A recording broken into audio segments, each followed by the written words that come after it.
नमस्कार दोस्तों, आप सभी का मेरे चैनल पर एक बार फिर से स्वागत है। आज मैं आपके सामने प्रस्तुत करूंगी माँ दुर्गा सप्तशती का 9वां अध्याय। राजा ने कहा, हे ऋषिराज, आपके रक्त बीज के वध से संबंध रखने वाला वृतांत मुझे सुनाया।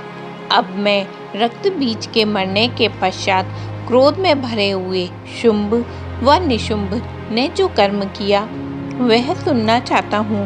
महर्षि मेधा ने कहा, रक्त बीज के मारे जाने पर शुंभ और निशुंभ को बड़ा ही क्रोध आया और अपनी बहुत बड़ी सेना को इस प्रकार सर्वनाश होते देखकर निशुंभ देवी पर आक्रमण करने के लिए दौड़ा।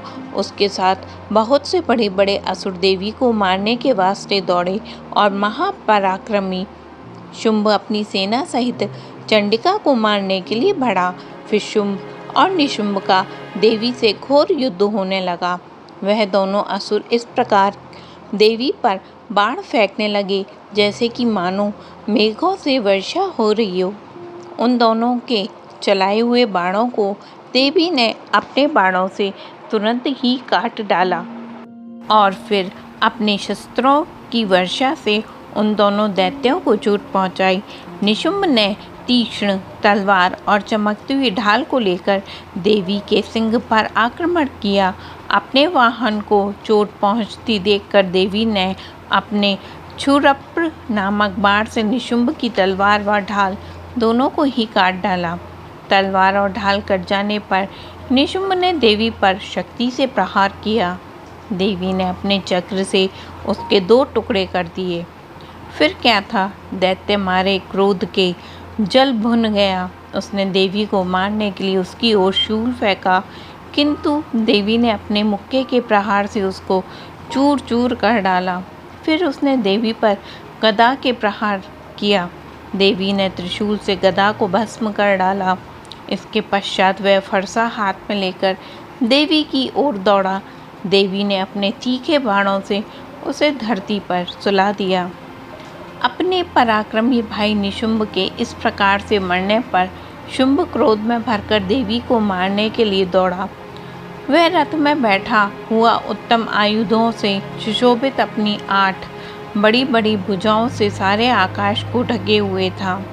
शुंभ को आते हुए देखकर देवी ने अपना शंख बजाया और धनुष की टंकोर का भी अत्यंत दुस्साह शब्द किया।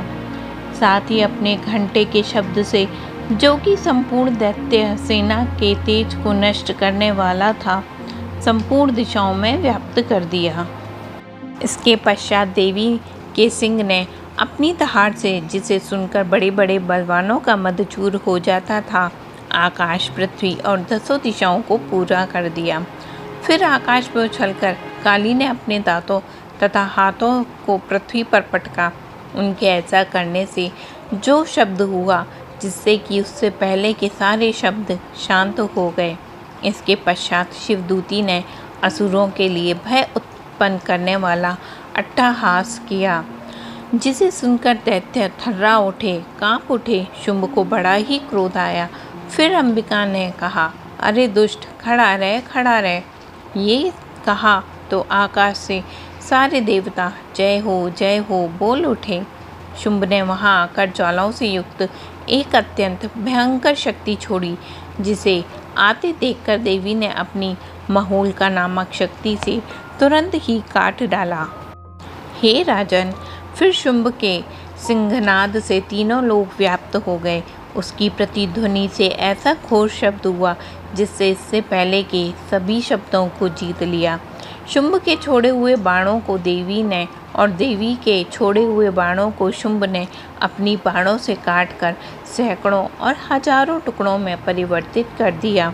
इसके पश्चात जब चंडिका ने क्रोध में भरकर शुंभ को त्रिशूल से मारा, तो वह मूर्छित होकर पृथ्वी पर गिर पड़ा। जब उसकी मूर्छा दूर हुई तो वह धनुष लेकर और अपने बाणों से देवी काली तथा सिंह को घायल कर दिया। फिर उस राक्षस ने 10,000 भुजाएं धारण करके चक्रादि आयुधों से देवी को आच्छादित कर दिया। तब भगवती दुर्गा ने कुपित होकर अपने बाणों से उन चक्रों बाणों को काट डाला। यह देखकर निशुंभ हाथ में गदा लेकर चंडिका को मारने के लिए दौड़ा। उसके आते ही देवी ने तीक्ष्ण धार वाले खड्ग से उसकी गदा को काट डाला। फिर त्रिशूल हाथ में ले लिया। देवताओं को दुखी करने वाले निशुंभ त्रिशूल हाथ में लिए हुए आता देखकर चंडिका ने अपने शूल से उसकी छाती पर प्रहार किया। उसकी छाती को चीर डाला। शूल से विदीर्ण हो जाने पर उसकी छाती में से उसी के जैसा एक महापराक्रमी दैत्य बोल रहा था, ठहर जा कहता हुआ निकला। उसको देखकर देवी ने बड़े जोर से ठहाका लगाया। अभी वह पूरी तरह निकल भी नहीं पाया था कि उसका सर अपनी तलवार से माँ देवी ने काट डाला। सर के कटते ही वह पृथ्वी पर गिर पड़ा। तदनंतर सिंह दहाड़ दहाड़ कर असुरों का भक्षण करने लगा और काली शिवदूती भी राक्षसों का रक्त पीने लगी। कौमारी शक्ति से कितने ही महादैत्य नष्ट हो गए। ब्रह्मा जी के कमंडल के जल से कितने ही असुर समाप्त हो गए। कई दैत्य महेश्वरी के त्रिशूल से विदीर्ण होकर पृथ्वी पर गिर पड़े और वाराही के प्रहारों से छिन्न भिन्न होकर धराशायी हो गए। वैष्णवी ने भी अपने चक्र से बड़े बड़े महापराक्रमियों का कचूमर निकाल उन्हें यमलोक भेज दिया और ऐन्द्री से कितने ही महाबली राक्षस टुकड़े टुकड़े हो गए। कई दैत्य मारे गए, कई भाग गए और कितने ही काली शिवदूती और सिंह ने भक्षण कर लिए। तो इस तरह से यहाँ 9वां अध्याय समाप्त होता है।